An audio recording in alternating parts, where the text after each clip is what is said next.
Sanibonani mabukele emakhaya, you are live on Imandeni Lockdown House Party, where we'll be bringing you live and fresh entertainment at the comfort of your homes. So, njengoba nazi-ke nani ukuthi last week besine Women's Day and besine DJ Dakinana on the decks, sine Mandeni Twins with Okuhle, bese siba nomama uMakhosazana Zungu besichazela naye ekhuluma nathi kabanzi mayelana ne-Women's Day. So namuhla nginiphathele entertainment eshisayo from our hottest DJs bese siba nembongi khona la on the house. Kodwa ke okwamanje sacela nje ukuthi sithi ukuthi ezintweni ezibalekile sizokhuluma kahle no mama la bezosichazela kabanzi ngeWomen's Day ukuthi bayicelebrate kanjani nanokuthi basaqhubha kanjani njengoba kusayi Women's Month. So njengamanje ngizodedela nangu umama oseceleni kwami ukuthi ayichaze ukuthi ungubani uvelaphi futhi uphethe kuyiphi organization. I am Kathleen Naidu. I'm a councillor representing the Democratic Alliance at the Mandeni municipality. However, my emphasis today is based on that I am a woman, I'm a wife, I'm a mother of 3 children, I'm a sister, I'm a friend, and I'm a confidant of many. On the political side, I represent the Democratic Alliance as being the constituency chairperson of the Ilembe district. Yes, thank you very much. So my question for you today is, last week we know that it was Women's Day, and I would like you to explain to me how you celebrated your day and how you're still going on as the Women's Month is continuing, and how can we prevent the spread of coronavirus and the gender-based violence, as you can see that 8 women in South Africa are being killed by men each and every day. Thank you very much. That's a very, very interesting and a very sensitive question. However, Women's Month is celebrated every year in August, but what is there to celebrate? Because we find that our colleagues, our sisters, as you've mentioned, 8 are being murdered every day. What is being done about it? We find that there's a scourge in gender-based violence. Sometimes you'd come across with a statement saying that, oh, well, she deserved to be raped, she deserved to be murdered.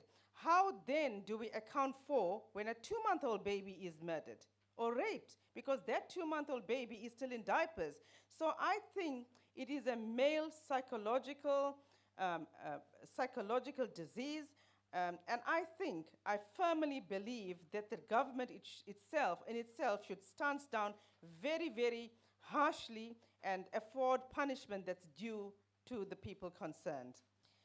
About the scourge of the COVID-19 pandemic, who knew that it was going to hit South Africa at the rate and the passion and the fierceness that it's attacking? It is sad that when we look around, we still see people around us who are taking this so lightly that they don't wear the mask, they don't sanitize, there's no social distancing.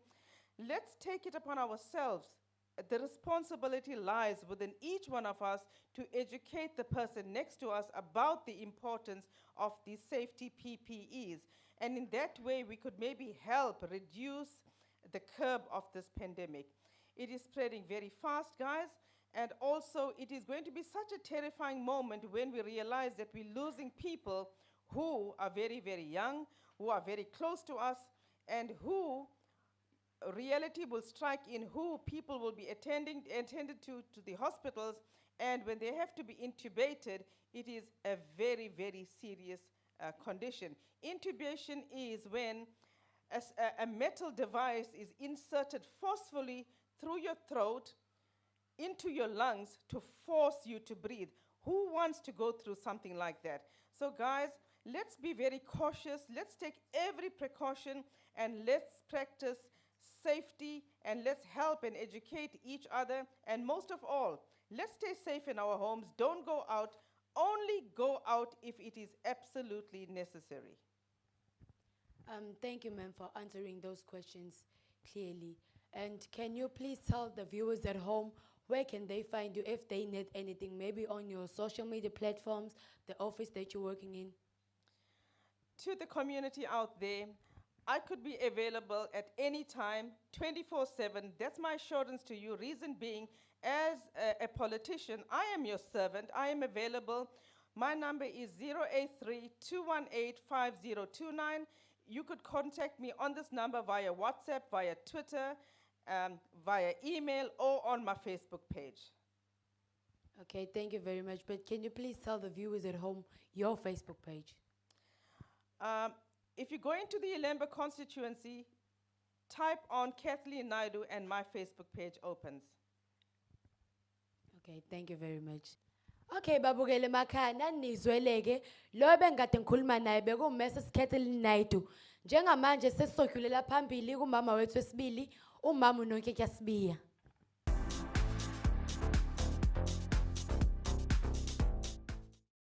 Babukele emakhaya sasa kuyoke i-lockdown house party yaseMandeni. Njengamanje ngihleli nomama uNonkekia Sibiya. Sawubona mama. Yebo njani? Ngiyaphila wena? Ngiyaphila. Mama bengisacela uyichaze kubabukeli bethu emakhaya ukuthi umama ubani usebenzela kuphi ubambe siphi isikhundla neqhaza. Oh ngiyabonga msakazi. Igama uNonhlanhla wakaSibiya. Ngiqhamuka eWard 3, ngingu-ward councillor. Ngiphinde ngihlale kwi-portfolio ye-Women's Caucus eholwa uKhansela uMhlongo uMalindi. Abaningi abamazi yonke bambiza ngomkhozi. I-portfolio ye-Women's Caucus lapho khona esihlala sidingide zonke inkinga nama-programs athinta abantu besifazane. Yebo ngiyabonga mama ngokungiphendula. Njengoba-ke sazi ukuthi last week Sunday bekuyi-Women's Day. Ngicela ukwazi ukuthi uma uyi-celebrate kanjani i-Women's Day yakhe futhi usaqhubeka kanjani njengoba inyanga yabantu besifazane isaqhubeka. Bese ngicela ukuthi ungalulekela abantu besifazane abasayintsha abancane aba-experience i-violence ukuthi bengakwazi ukuthi basizakale kanjani baze bagcine bephume kuleyo violence abakuyo. Okay. No, i-Women's Day si-celebrate kahle kakhulu mainly ewadini yami ngokulekelelwa umama uMakhosi Zungu ositholele uxhaso sakwazi ukuthi sivakashele abahlali nabasebenzi basemaplazini besifazane abawu-48. Akhona ke namanye ama-programs omkhandlu ahleliwe asimile sisaqhubeka siyawenza ama-programs.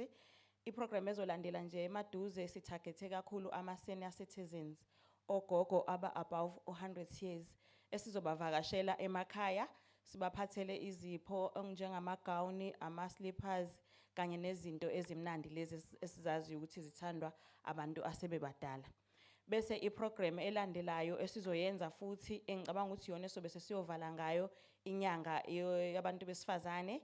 I-program lapho esibuke khona singabantu besifazane ukuthi kubalekile ukuthi abantu besifazane abangosomabhizinisi sibakhulise noma si-appreciate imisebenzi abayenzayo ngokubalekelela ngezidingo zemsebenzi yabo.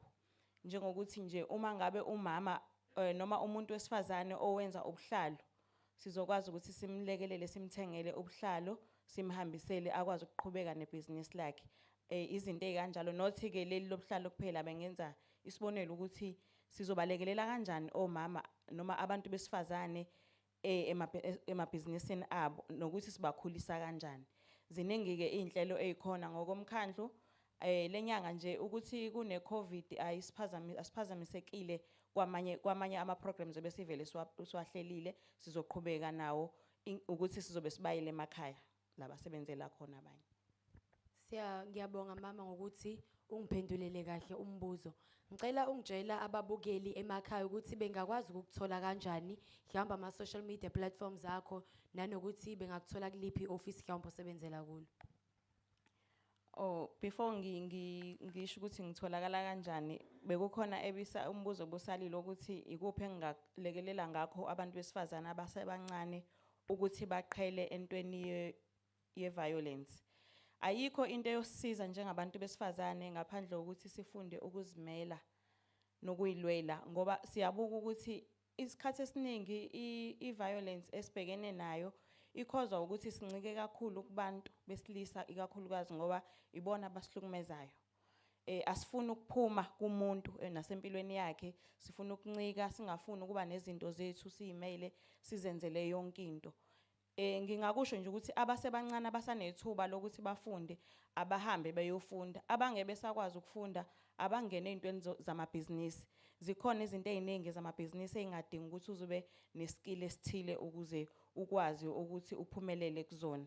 Even zona lezi zaka construction bayadingeka kakhulu abantu besifazane ukuthi bangene kuzona. Akudingi ukuthi uzube nama diploma nama degree ukuze ukwazi ukungena construction. Mangabe uzo understanda umsebenzi uyakwazi ukuthi ugcine usuphumelele. Sengivala ke msakazi, inamba yami engitholakala kuyona u-073 294 7678. Ngi WhatsApp ngayo futhi. Ku Facebook nginguthandeka Nhlanhlo Sotobe, bengangithola khona futhi abanye abadinga ukungazi nanokuthi ikuphi okunye engikwenzayo. Siyabonga kakhulu ma. Ay nizweleke babukeli bethu emakhaya, lo ebengihleli naye bekumama uNonhlanhla Sibiya. Njengamanje sengizodlulela kumama olandelayo. Ngiyabonga.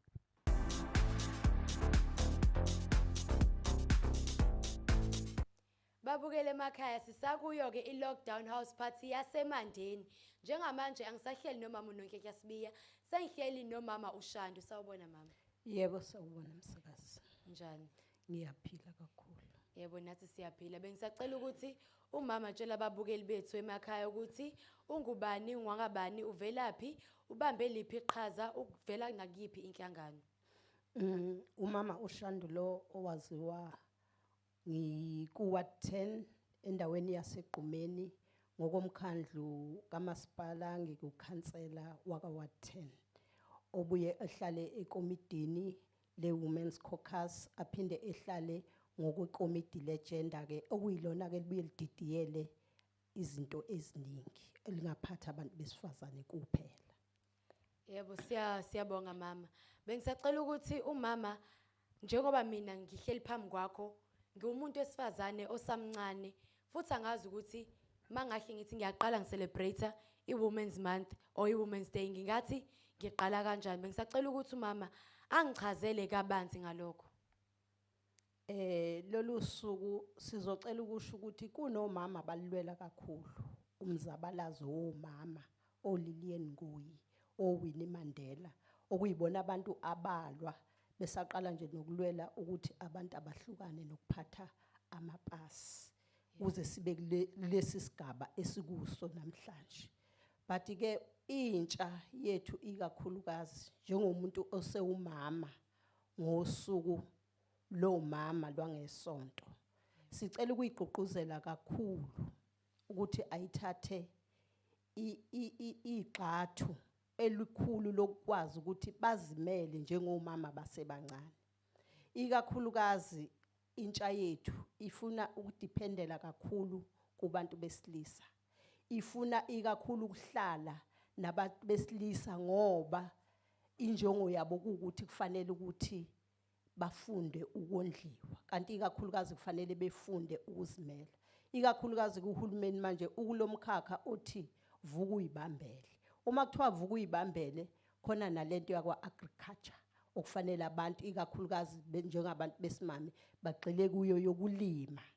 Esikhuluma ikakhulukazi kulonto kunalento ngisho yeLembe Enterprise ekwazi ukusiza abantu okuyibona abafuneke bebe wosomabhizinisi abazokwazi kakhulu ukuyimela. Nginxenxa nje kakhulu intsha yethu ingane ukuthi aziyeke ukufuna ukudependela kubantu besilisa kakhulu. Ngingumama oshadile onxenxa kakhulu ukuthi intsha yethu esencane ayingafuni ukuhlala nabantu besilisa bengashadile ngoba bayabahlukumeza, okusho ukuthi abanalo uthando ngokwanele ngoba uma umuntu ekuthanda uyakwazi ukokulanda kini akubuyise kubo. Ngeke kwenzeke umuntu ekuthanda akushaye njengoba suke sibuka ko TV beshawa ingane zethu ihlukunyezwa abantu besilisa. Kusho ukuthi lo muntu usuke engakuthandi, yingakho ke engakwazi ukuthi aye kubantu bakini ayokulanda kubo ukuze akwazi ukuhlala naye.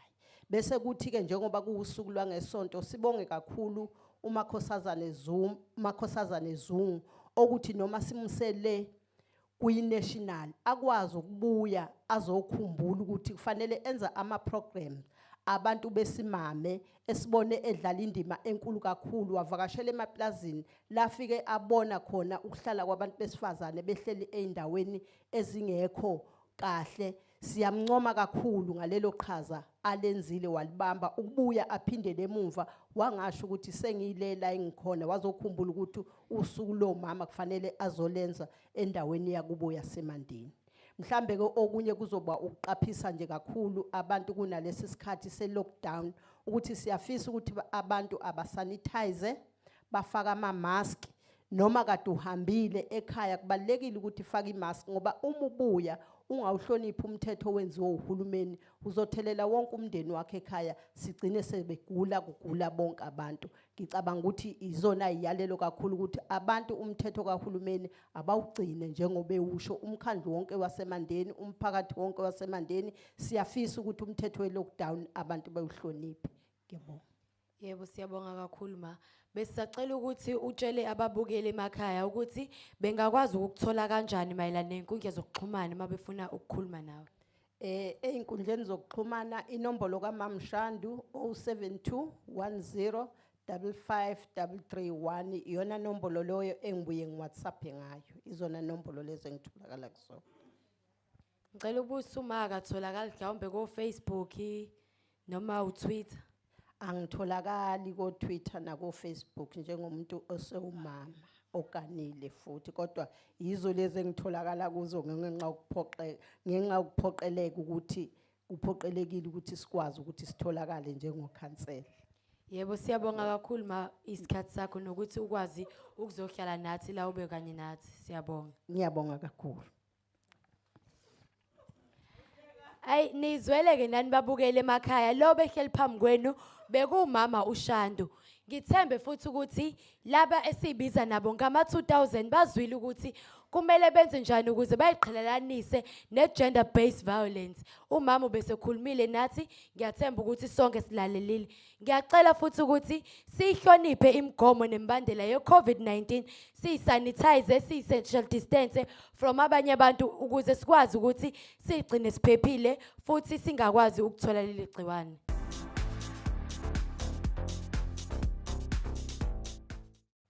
Babukele emakhaya sasekuyo-ke iMandeni lockdown house party nisahleli naye uSyethemba Zwane. Njengamanje sesizohlala nomama uMthembu sixoxisane naye kabanzi mayelana nalolu daba lwe-Women's Month. Sawubona mama. Yebo sawubona msakazi. Unjani? Ngiyaphila unjani wena? Nami ngiyaphila ma. Bengisacela ukuthi uma echazele ababukeli emakhaya ukuthi ungubani wakabani futhi ubambe liphi iqhaza la emphakathini. Mina ngingulungile wakwaMthembu endaweni yakaSithebe eThembeni uCL Mthembu endaweni yakaSithebe eThembeni ngokuthunywa ilenhlangano engikuyona yakwa ANC ngingu-ward councillor endaweni yaseThembeni emkhandlini waseMandeni. Ay ngiyabonga mawami. Njengoba uyayibona nawe izinto ezenzakalayo la emalokishini mayelana nentsha yabantu besifazane ukuthi bangena kuma relationships angeze ukubasiza ngalutho kuma relationships lapho abazo abuse khona kuma relationships lawa angekho right for bona. So ngicela ukubuza ukuthi umuntu okuleyo relationship njengamanje umuntu osamncane osayintsha ungakhuluma naye uthini mayelana nodaba lo gender based violence? Kakhulukazi ebantwini abasha abancane esikhathini samanje siphila kusona abantu abasha bajaha kakhulu uthando bengakalungeli ukuba sothandweni. Ngesikhathi bese basothandweni bayigcine bezifaka ezintweni ezibafaka einkingeni kwabona. Engabaluleka ngakho nje mina ngathi abantu abasha abasebancane kakhulukazi laba besifazane esikhathini samanje kuhle basitike kakhulu ezintweni zezemfundo ngoba uma ubuka esikhathini samanje ayikho into okwazi ukuyenza ngaphandle kwemfundo. Uma bengayeka yonke lento abangena kuyona bafunde baqinise kakhulu ekuthenini bafunde ngoba imfundo iyona eyisikhali sethu. Mangabe befunda bazokwazi ukuthi baphume bathole imisebenzi emihle ezokwazi ukuthi basebenze bakhohlwe indaba zokuthi bafune ukuncika kakhulu kubantu besilisa bakwazi ukuthi bazimele sebefundile bathole imali yabo ngoba abantu abasha kakhulukazi bayikhonzile lento okuthiwa imali into yokuthenga so mangabe sebefundile bakwazi ukuthi bayimele basebenze babe nemali yabo ngicabanga ukuthi ilokho kuyokwazi ukuthi balekelele baphume ezintweni zokuthi bagcine beshawa beyifaka emendweni engenasidingo betholakala sebezenza omakoti abangekho emthethweni ngoba esikhathini esiphila kusona siyayibuka izinto ezenzakalayo sithola ingane zishiya amakhaya kubo zihambe ziyohlukumezeka emzini yabantu zibuye izokhalela abazali zizala izingane zigcwale emakhaya uthola ukuthi omama bayagcina behlukumezeka bengakutholi ukuphumula bagcina sebephatha nazifo ezingenasidingo bayahlukumezeka babuka nezingane zabo ezihlukumezekayo nezingane ezigcina kwesinye isikhathi sezizintandane zingasenabazali ngenxa ukuthi obaba bakhona bayabaleka babashiye omama bazo ngenxa ukuthi vele bazala izingane bebancane bengabakwazi ukuthi baphathe izingane ngicabanga ukuthi abantu abasha mabengakwazi ukuthi bastike emfundweni imfundo yokwazi ukuthi balekelele okanye bastike kakhulu kulezi zinto zamabhizinisi umasipala uyaqhuqhuzela kakhulu ukuthi abasha bethu bafunde bakwazi ukuyimela bangene izinto zamabhizinisi bakwazi ukuthi bakwazi ukuyisebenza bazenzele noma ngabe bafundile noma ngaba bafundile kodwa mase bengene bekwazi ukuthi basebenzise izandla zabo benze into ezokwazi ukuthi babe nenzuzo bekwazi ukuthi baphile ngayo. Ngiyabonga mawami ngokungiphendulela lo mbuzo bengubuzile. Bengisacela okwamanje utshela ababukeli emakhaya ukuthi bengakuthola kuziphi inkundla zokuxhumana uma befuna ukuxhumana nawe. Ngiyatholakala ku WhatsApp ngiyatholakala futhi na ku Facebook mangabe ufuna ukukhuluma nami inamba yami ithi 066 073 9901 ngiWhatsApp ngayo leyo ngiFacebook ngayo lo number ngiyabonga. Ay babukele emakhaya ngithembe ukuthi umama uMthembu njengoba kade ekhuluma la simzwile ikakhulukazi ama 2000 nami ngi 2000 ngimzwile umama ekhuluma ngayithatha izaluleko zakhe kodwa ke kuyayithiwa onendlebe uyezwa. Ngiyabonga.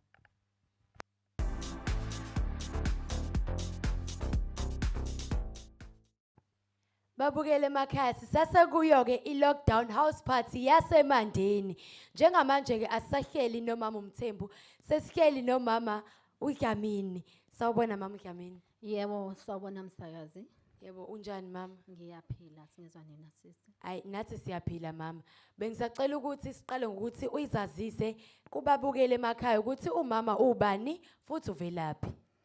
Mina igama lami nginonhlanhla wakwaDlamini, ngu-ward councillor kumkhandlu waseMandeni ngokuthunywa inhlangano enkulu umbutho wabantu ukhongolose. Lapha eMandeni ngibuye futhi ngihlale kwi-Women's Caucus leyo elidwa usihlalo wethu uChairperson uMalindi Mhlongo. I-Women's Caucus yethu ihlanganisile wonke ama-parties akhona esinawo emkhandlini asehlanganisa ndawonye sase sakha iphathe yodwa Women's Caucus ngoba inhloso yethu ukusa impilo zabantu phambili. Yebo ngiyabonga. Manje mabe ngisacela ukubuza ukuthi njengoba sibone ukuthi isimo sikanje ne-COVID-19 kanje cela ukubuza ayikho mhlawumbe iprogram engayivulela abantu besifazane abasebasha aba-experience nabangayi-experience futhi i-gender based violence abangathanda ukwazi kangcono ngayo. Msakazi ama-program ekufanele ukuthi siwenze yilama program ukuthi bafundiseke abantu abasha as the whole bonke nje abantu bafundiseke ngokwe COVID-19 njengoba sazi ukuthi iwubhubhane olukhona and ubhubhane olukhona and iyabulala ukuthi umuntu akwazi ukuhlonipha wonke ama-regulation abekiwe, siyasanitizer, sifaka ama-maski, uma ngabe sizizwa ukuthi asiphilile kahle, sihlale emakhaya, sikwazi ukusebenzisa izinto zokuthi sikwazi ukuthi size silulame sibonane nemtholampilo, sikwazi ukuthi siphile. Yebo ngiyabonga ma. Bengisacela ungitshela ke ukuthi ayikho mhlawumbe iprogram eningakwazi ukuthi njengomama bekhosasi nikwazi ukuthi nivulele intsha ukuze ikwazi ukufunda kabanzi ngegender based violence. Iprogram esingayivula eyokuthi abantu abasha umasipala noma uhulumeni wethu okhiphile ama-program amaningi ukhiphile nokuthi bekwazi ukuthi bafunde kuphela ukuthi abantu bethu abasha sikwazi kuma nabo sibasize bekwazi ukungena kulama-program kahulumeni bangene benze amabhizinisi bekwazi ukuthi basithuthukise baye phambili ikhona nje iprogram eke yakhona ewadini ebithinta kakhulu abantu abasha ukuthi bafundiseke ukuthi bakwazi ukwakha ifenisha bekwazi ukuyimela ukuze ukuthi ngelinye ilanga njengoba sazi ukuthi namafema ayahamba bekwazi ukuthi bakwazi ukungena kube yibona ama-owner ama-factory industry lokho sicabanga ukuthi kuzoba impumelelo enkulu ngoba kusesohlelweni lokuthi bavulelwe imboni ngoba sebenawo amakhono omsebenzi. Yebo siyabonga mawami. Bengisacela ukuthi uyichaze ebantwini ukuthi bangakuthola kanjani uma befuna ukuxhumana nawe. Ngiyatholakala ku WhatsApp inamba yami u073 063 4311 and na ku Facebook ngiyatholakala igama engitholakala ngalo ku Facebook uNonhlahlo Nonhlahla. Yebo siyabonga ma. Ay nizweleke nani babukele emakhaya umama bengihleli naye la bekumama uDlamini naye ke ubekade sichazela kabanzi ngabantu besifazane nanokuthi thina njengentsha kumele senze njani ukuze siqhelelanise nobhubhano le COVID-19 nanokuthi sikwazi ukuyiqhelisa ne gender based violence.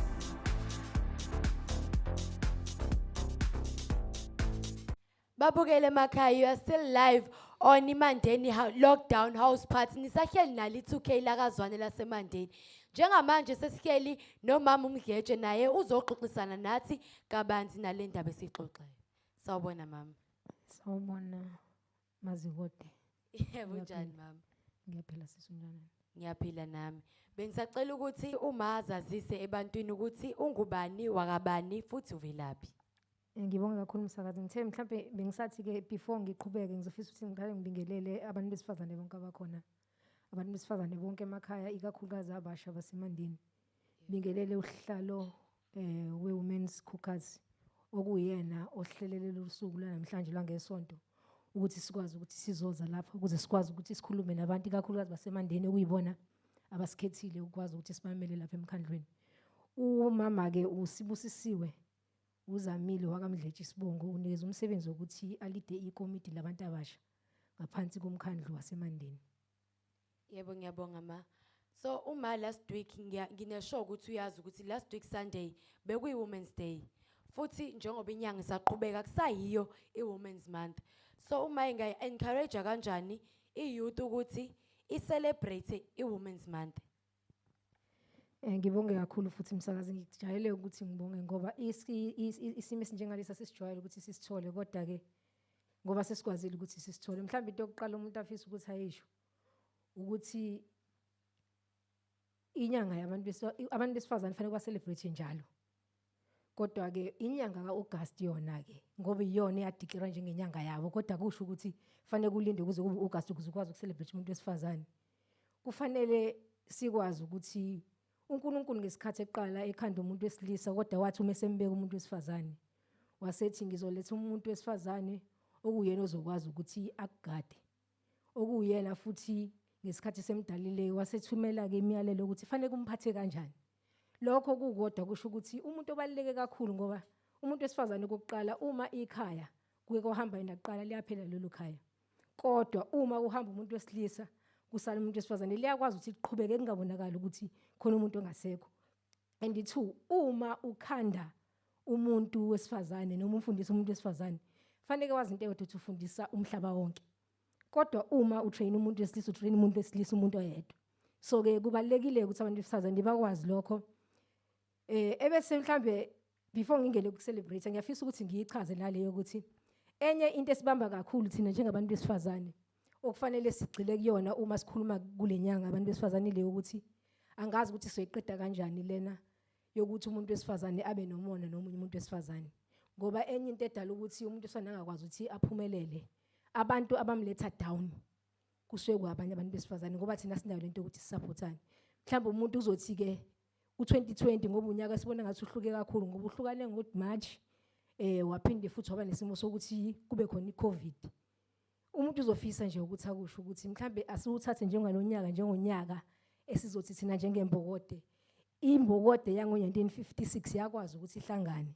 ukuze ukwazi ukuthi ilele ukuthi mina nawe sikwazi ukuthi sikhululeke singakusebenzisa nathi lokho as abantu besifazane banamhlanje ukwazi ukuthi siyekelane ukuthi sibe nomona nomunye umuntu wesifazane. 2, ngaso sonke isikhathi senze sure ukuthi siyamsupporta omunye umuntu wesifazane. Ingakho ngithe mangifika la ngibona ukuthi i-team inabantu ababili besifazane.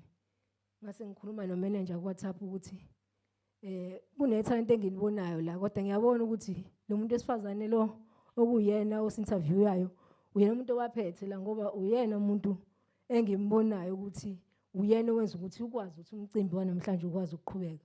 So-ke kwintsha-ke ekhona ngithi asibe nento yokuthi namhlanje sazi ukuthi abantu besifazane, ngoba angifisi ukuthi sigcile kwi-gender based violence. Ngifuna sikhulume mina nge-women abuse because inyanga edeclare njengenyanga yabantu besifazane. Ngithi-ke ihlukene kaningi-ke nalento abuse. Abanye abantu bangakuthatha ngokuthi mhlawumbe ukuthi uyashawa. Uyakwazi umuntu wesifazane sahlukumezeke psychologically. Uyakwazi futhi ukuthi umhlukumeze mhlawumbe ngokocansi. Uyakwazi ukuthi umhlukumeze nje ngokuthi uyamncintsha izinto zokuthi akwazi ukuthi aphile, because ngesikhathi uNkulunkulu embeka ngithi wayeshilo ukuthi wena uzokwazi ukuthi umsize ngaso sonke isikhathi. Kodwa lokho akusho ukuthi kufanele behlale noma bebone ukuthi akuhambi kahle. Sithi kubantu besifazane ikakhulukazi abasha, uma eke waqala wakhombisa ukuthi uyakushaya, impama yokuqala isho ukuthi into ezolandela lapho ngeke isakwazi ukuthi iphinde ime. Sithi kubantu besifazane abavuke bayithathe. Siyazi ukuthi education system yethu ayikho esimeni sokuthi ikwazi ukuthi imthathe umuntu wase South Africa imenze ukuthi akwazi ukuthi ayimele, kodwa imenze ukuthi afunde abe ne-information enye yaye ngezimsize ngalutho.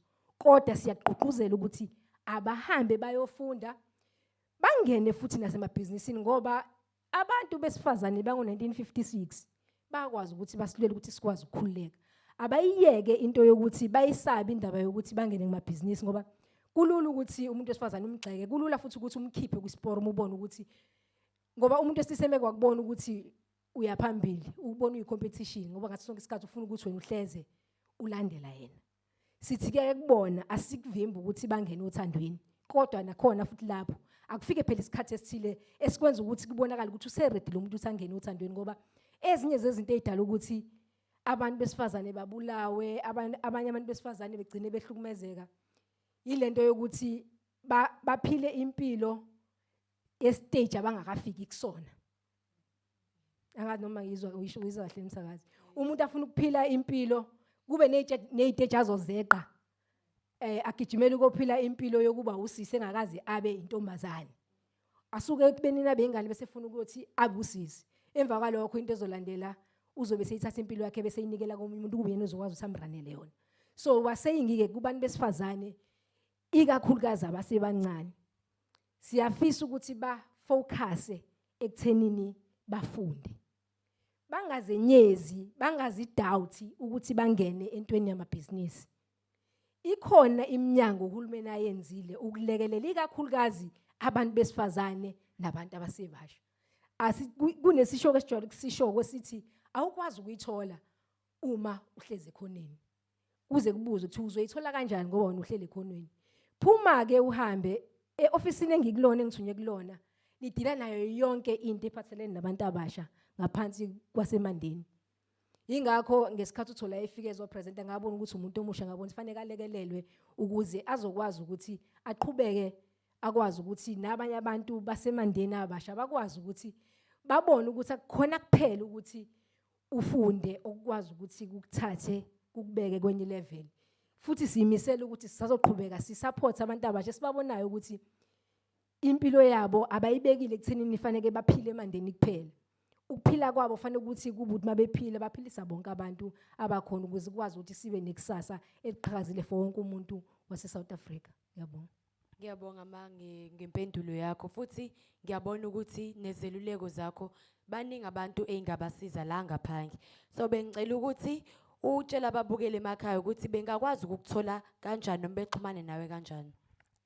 Ngiyabonga futhi umsakazi. Ngiyatholakala ke kwinamba ka 079 187 4870. Ngiyatholakala ku Facebook uZamile wakamdleji Sibongo. Ngiyatholakala ku Twitter umdletshe Zamile ngiyatholakala on Instagram. Ukhona futhi no manager wabantu abasha ngiyafisa ukuthi ngiyisho leyo ukuthi ukhona ngizomshela umsakazi number ukuze wonke umuntu omusha okhona ofisayo ukuthi la ahleli khona asuke abe ne step ngoba sifisa ukuthi inamhlanje lethu likwazi ukuthi lingafani nekusasa lethu. Ngiyabonga kakhulu. Yebo siyabonga. Ay babukele emakhaya especially ema 2000 ngithembe ukuthi sonke sizwile sonke sikwazile ukuvula inkebe zethu silalela manje obakade ekhuluma njengamanje sesizodlulela kuma wethu wokugcina umama uNomvete ngicela simamukele.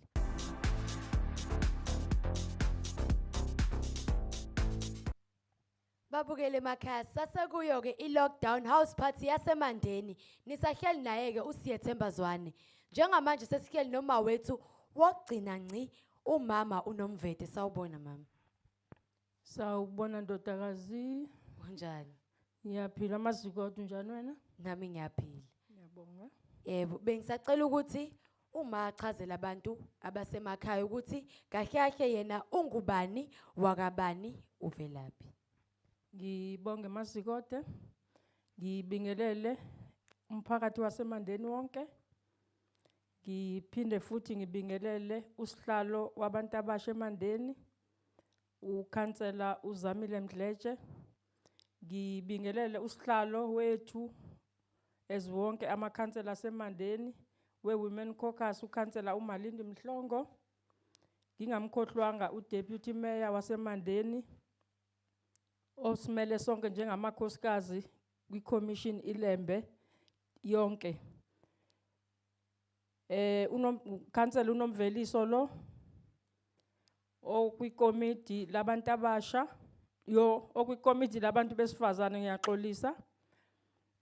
Omele wonke umndeni wasemandeni ingaba umuntu wesifazane okhubazekile abesilisa omama emakhaya abantu abadala ngokweminyaka sebekhulile kakhulu abakhubazekile usihlalo wabo lo ola namhlanje sithi siyayigubha iWomen's Month nakuba sikulo 2020 sikule lockdown siyaqhubeka sayicelebrate inyanga yabantu besifazane. Siyabonga mama. Njengoba kade ubona ke imbokodo yonke ibiphumile namuhla ikhuluma nenye imbokodo esemakhaya ibachazela mayelana nezimo esibhekana nazo njengabantu besifazane. So engizokucela kumama ukuthi achazele abanye abantu besifazane abangazi ukuthi bengenza kanjani ukuthi basebenze lemsebenzi le ekuthiwa eyabantu besilisa lekuthiwa imisebenzi enzima ngeke baze bakwazi ukuyenza. Cela umama abagqugquzela ukuthi bangenza kanjani ukuthi nabo bagcine sebeyithola sebekuleyo umsebenzi nabo sebeyibona sebekuleli izinga abantu besilisa abakulo. Bese usicelela bese usileluleka abantu besilisa ukuthi bengenza kanjani njengoba kuyinyanga abantu besifazane ukuthi babaphatha kanjani abantu besifazane. Kahle babona ukuthi uyigolide kangakanani umuntu wesifazane. Bese umama esitshela umyalezo ozoya kubo bonke omama nentsha ebukelayo njengamanje esuka kuyi. Ngibonge kakhulu mazikode. Ngizoqala kakhulu nje ngalo ushoyo ukuthi angichaze ukuthi abantu besilisa babahlonipha kanjani abantu besifazane. Kubalulekile. Njengoba sikhona nje singabantu besifazane sidinga ukuthandwa, sidinga ukuhlonishwa, sidinga ukuvikelwa. Ivangeli ke lelo esihlala silikhuluma silishumayela njalo ukuthi umuntu wesilisa umuntu wesilisa noyindoda umbona ngokuphatha kahle umuntu wesifazane, ngokuhlonipha amalungelo omuntu wesifazane, ngokungazenzeli noma yini kumuntu wesifazane. Umuntu wesilisa ke lo siyesimthatha ngokuthi umuntu wesilisa ke lo odinga ukuhlonishwa. Kodwa laba basibulalayo abasibeka izandla asimthathi njengomuntu wesilisa. Yingakho kufanele sihambele kudeke kulabo bantu abanjalo. Bese ngiza komunye umbuzo ukuthi yini efanele ukwenziwa abantu besifazane abanye ukuze babone nabo bephezulu. Njengoba sazi ukuthi sinento esihlala sisho njalo sithi sesiyawudinga u50-50. Sizobona upremier wethu ubaba uKhuzini uthe mefaka ileadership yakhe icabinet yakase KZN sababona abantu besifazane bengena abawu6 eminye yeminyango. Siqhenya kakhulu ke ngoprima wethu ngoba ukwazile ukufeza iphupho lethu esihlala silifisa ukuthi siyafisa ukubona abantu besifazane nabo bekwa kuma position aphezulu. Yes, bakhona ke basilida ke siyababuka kubona. Ngoba bathi abakutholile bese bekuhlisela ngezansi. Siyasho ke nathi ngoba sikhona kwamasipala.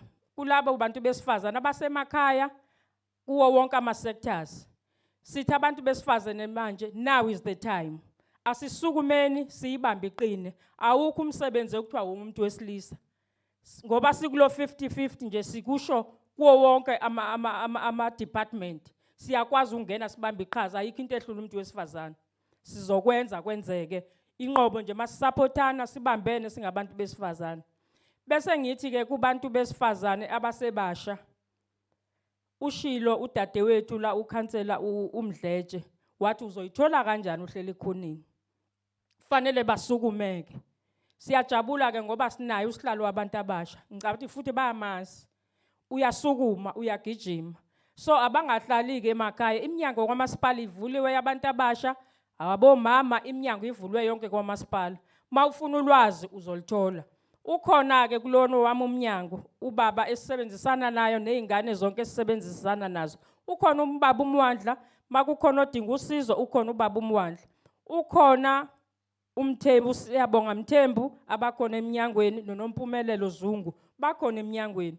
Akangahlali umuntu ngenxa yokuthi uthi akazi kuzophuma yephi. Ukhona umasipala iminyango ivuliwe umuntu akasukumeni manje sisukume siyibambele. Iphelile isikhathi sokuthi sizohamba siyotheza sizohlala emakhaya siyokha amanzi asisukume njengembokodwe sibonakala ukuthi izwe singaliphatha.